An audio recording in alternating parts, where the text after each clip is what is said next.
pride is defined by the Prophet sallallahu alaihi wasallam as rejecting the truth when it comes to you and looking down upon people. So those are the two elements of pride, right? So when the truth comes to you, you reject it. Okay, now, of course, there could be so many reasons why a person does that. It could be racial pride, tribal pride, intellectual arrogance, all sorts of things, right? And looking down upon people. I guess that means you just think you're better than others. Right. You think you're better than others, and it's the same reasons, right? So, those two things are the things you have to watch out from the Islamic perspective. And the Prophet said, like whoever has an atom's weight of arrogance will not enter paradise. Right. Right. Or of pride. So arrogance, I guess, is, like it's pride plus, more than that. Just disdain, for example. Yes. Yeah.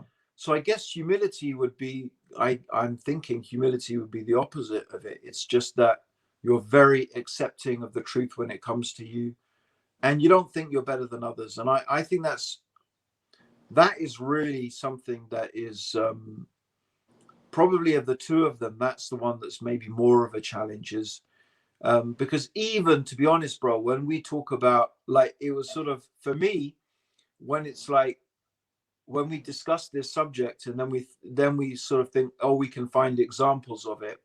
For me personally, I think, well, maybe, that's not the way to go. Maybe the way to go is Allah knows who's really arrogant and who isn't. It may seem obvious to us, but what's more important is I need to make sure that I'm not arrogant. Yeah. And it's sad, Abdurraheem, because today we're in an environment, and I suppose it's always been like that, but more so with social media, where humility is seen as a weakness. Humility is seen as something to be frowned upon. In a similar way that we know that students, our children, if they're very intelligent, they will dumb down their intelligence in school for fear of being picked on, nerdy, in that way. But humility now, you'll see many not displaying humility for fear of chastisement, for fear of being bullied, for fear of being the odd one out. So everyone is projecting an arrogant, haughty type of pose, even in the dawah, even in not being able to accept that we don't know something. So let's say, for example, you and I speaking,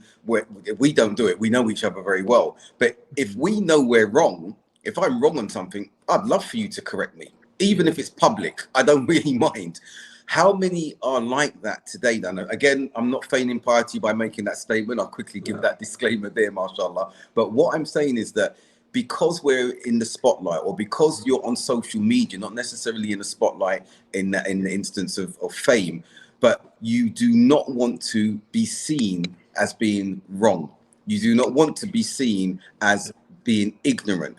So you become arrogant, but you're disguising that in the language that you use, using the language of humility. And we see many doing that today. So I think arrogance is that disdain to say, no, I'm not wrong. I will never admit being wrong. I'm never even going to come back onto that point of being wrong, whilst knowing, hold on a minute, there is an issue here of me being wrong. But because I've got such a following, because I've got such a reputation, because I'm being perceived in such a way, I cannot back down from this position. And then it moves us to even more arrogance towards the people. Like, this is not my opinion. I don't care about my opinion. Do you understand? Like, arrogance is when you're insisting in your opinion, and it's just an opinion. Yes. It's just you. It's just like, what your little human mind has come up with. Now that I can understand, yes. But this is the problem, obviously, when you're talking to people who come from a secular framework. They just think, well, I've got my opinion, you've got your opinion. And it's like, no, I'm not giving you my opinion. I'm telling you, this is what the creator of the heavens and the earth says, right? And, like, by the way, that's not just my opinion. That's just pretty much what everyone's agreed upon who has read this book and understands it and knows it, right? So there is that comes from the place of humility, right? It comes and that from speaks the to place what of you've humility. said. What you said is, it fits really nicely. I'm reading and now he's 40 hadith and the expositions of it, and I'm on the hadith that whoever introduces this hadith number 5, whoever introduces a new affair into this affair of ours will have it rejected. And the commentary that's made to that is exactly as you said, that this is a religion, this is a faith of following, Yeah. not innovating. Yeah. So when we're conveying that message within the context of the deen, according to the sunnah, with the correct understanding, we are followers, we are slaves, Yeah. we are abids. We are Yeah. there to follow. We are there to serve. We are there to worship Allah subhanahu wa ta'ala. So what you're saying is so correct. When you're speaking, what are our opinions in areas of ibadah?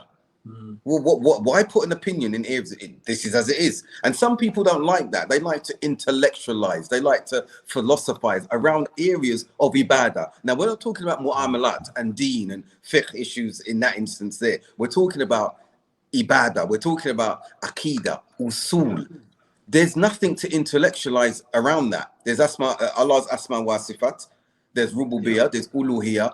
Allah's explained and expounded about himself to us. He's legislated how to worship him. So where is there intellectual discourse in these areas where we should follow, where we should obey, where we should submit? The arrogance, the arrogant of the earth, the arrogant amongst us are very weak. The arrogant amongst us are very insecure. The arrogant amongst us are fearful. But those with humility are the ones who are the possessors of strength.